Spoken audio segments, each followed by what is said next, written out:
প্রিয় দর্শক নমস্কার আদাব সুনির্মল সেশনে আপনাদেরকে স্বাগত জানাচ্ছি।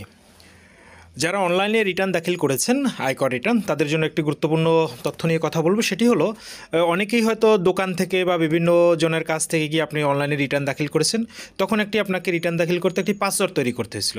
তো সেই পাসওয়ার্ডটি কিন্তু অত্যন্ত গুরুত্বপূর্ণ, সেটি কিন্তু অন্য কেউ জানুক সেটা কিন্তু আপনার জন্য নিরাপদ নয়। তো সেটি কিভাবে আপনি পরিবর্তন করে নিজের কাছে সংরক্ষণ করবেন, আমি আজকে সেই বিষয়টি নিয়েই কথা বলবো। তো এজন্য আপনাকে প্রথমে চলে যেতে হবে NBR এর ওয়েবসাইট, অর্থাৎ www.nbr.gov.bd। ওয়েবসাইটে ঢুকলেই হোম পেজের এই যে সবুজ বর্ডার, এখান থেকে দেখেন ই সার্ভিস থেকে ইনকাম ট্যাক্স, এখান থেকে আপনার রিটার্ন যে অপশনটি আছে আপনি এখানে চলে যাবেন।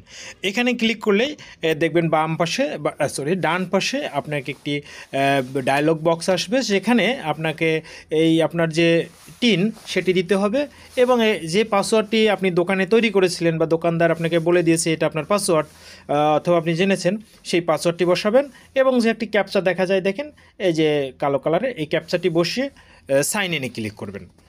ওকে, তো আমি এখানে একটা টিন বসাচ্ছি এবং এই পাসওয়ার্ডটি বসিয়ে সাইন ইন ক্লিক করলাম।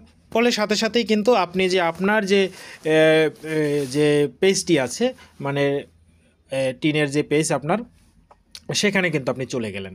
এখানে গিয়ে আপনি সকল ধরনের কাজ সম্পন্ন করতে পারবেন। তো মূলত উপরে আপনি যাচ্ছেন পাসওয়ার্ড পরিবর্তন করতে, এই জন্য যে উপরে দেখেন যে আপনার নাম দেখা যাচ্ছে যেখানে, বা আপনার ছবি দেখা যাচ্ছে, এই ছবিটি কিন্তু NID থেকে কালেক্ট করে নেওয়া। এই ছবির উপরে এখানে ক্লিক, প্রথমে প্রোফাইল, তারপর চেঞ্জ পাসওয়ার্ড, তারপরে লগ আউট। তো লগ আউট তো আপনি বেরিয়ে যাবেন, আপনি চাচ্ছেন পাসওয়ার্ড পরিবর্তন, তাহলে চেঞ্জ পাসওয়ার্ড এই অপশনটিতে আপনি ক্লিক করবেন। ফলে দেখা যাচ্ছে দেখেন চেঞ্জ পাসওয়ার্ডের 3টি অপশন আছে। একটি হলো কারেন্ট পাসওয়ার্ড, অর্থাৎ যে পাসওয়ার্ড দিয়ে আপনি এইমাত্র লগ ইন করেছেন, আপনি ঢুকেছেন, সেই পাসওয়ার্ডটি বসাবেন। এবং পরবর্তী হচ্ছে নিউ পাসওয়ার্ড। তো নিউ পাসওয়ার্ডের 2টি ঘর রয়েছে। প্রথমত একই পাসওয়ার্ড দুইবার কনফার্ম করতে হবে। তো পাসওয়ার্ড যখন নিউ দিবেন তখন কিন্তু দেখেন যে লাল চলে আসছে, আপনাকে কিন্তু এখানে বলে দিচ্ছে যে আপনাকে এইগুলো মেনটেন করতে হবে, অর্থাৎ একটি বড় হাতের অক্ষর, একটি ছোট হাতের অক্ষর, একটি সংখ্যা, একটি স্পেশাল ক্যারেক্টার, ঠিক আছে, এবং কমপক্ষে 8 ডিজিট হতে হবে। এই যখন মেনটেন করবেন দেখেন আপনি একটা করবেন, একটা সবুজ হচ্ছে, মানে কি আপনি একটা ক্রাইটেরিয়া ফুলফিল করছেন। এইভাবে করে আপনি এই সব কয়টি, যেখানে যে 5টি যে বাটন রয়েছে লাল বাটন দেখেন, মানে এগুলো আপনার মেকআপ করতে হবে। 5টি পয়েন্ট, বাটন না, মূলত 5টি পয়েন্ট। তো আমি একে দেখেন পাসওয়ার্ডটি লিখছি আর এগুলো একটি সবুজ হচ্ছে এবং আস্তে আস্তে আমার পাসওয়ার্ডটি বড় হচ্ছে।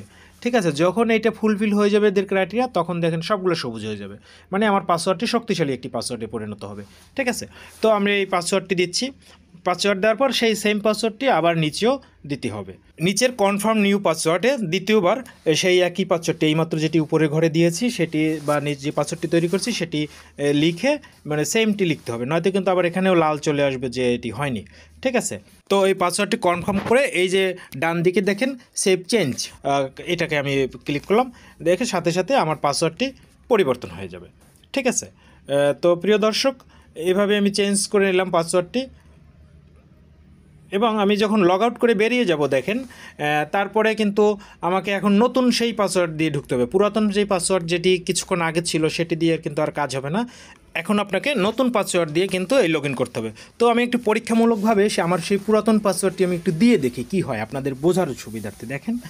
তো আমি এখানে পাসওয়ার্ড দিলাম এবং আমার মানে আগে 3টি দিলাম, এরপর আমি পাসওয়ার্ড দিলাম এবং ক্যাপচাটি দিয়ে পূরণ করলাম এবং লগ ইন বা সাইনে এই যে ক্লিক করলাম। দেখেন সাইন ইনে কী হয়, দেখেন ইরর দেখাচ্ছে যে না হচ্ছে না। তাহলে আমাকে কী করতে হবে, তাহলে এবার আমি নতুনটা দিয়ে দেখি। দেখেন আপনাদের সুবিধার্থে নতুনটি যখন দিয়ে এই যে দেখেন আমি ক্লিক করলাম এবং একই প্রক্রিয়া দেখেন সাইন ইন হয়ে গেল, অর্থাৎ আমার পেজে চলে গেলাম।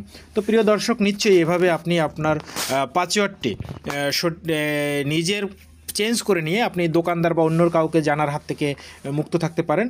অনেকেই অনেক সময় দোকানে গিয়ে করতে হয়েছে আসলে নিজে না পেরে, তো সেক্ষেত্রে এটুকু কিন্তু আপনি করতে পারেন, এটি মোবাইল কম্পিউটার যে কোনো কিছু দিয়েই করতে পারেন। তো আশা করছি ভিডিওটি আপনার ভালো লেগেছে। তো এটি সরিয়ে দিয়ে অন্য কেউ এইভাবে তার পাসওয়ার্ড সুরক্ষিত রাখার বিষয়ে সহযোগিতা করবেন। আর হ্যাঁ, সকল কাজ শেষে কিন্তু আপনি অবশ্যই লগ আউট করে বেরিয়ে যাবেন। যাই হোক প্রিয় দর্শক, সুনির্মল সেশনের সাথে থাকার জন্য ধন্যবাদ জানাচ্ছি এবং চ্যানেলটিকে সাবস্ক্রাইব করে রাখার অনুরোধ রেখে আজকের মতো বিদায় নিচ্ছি। শুভ বিদায়।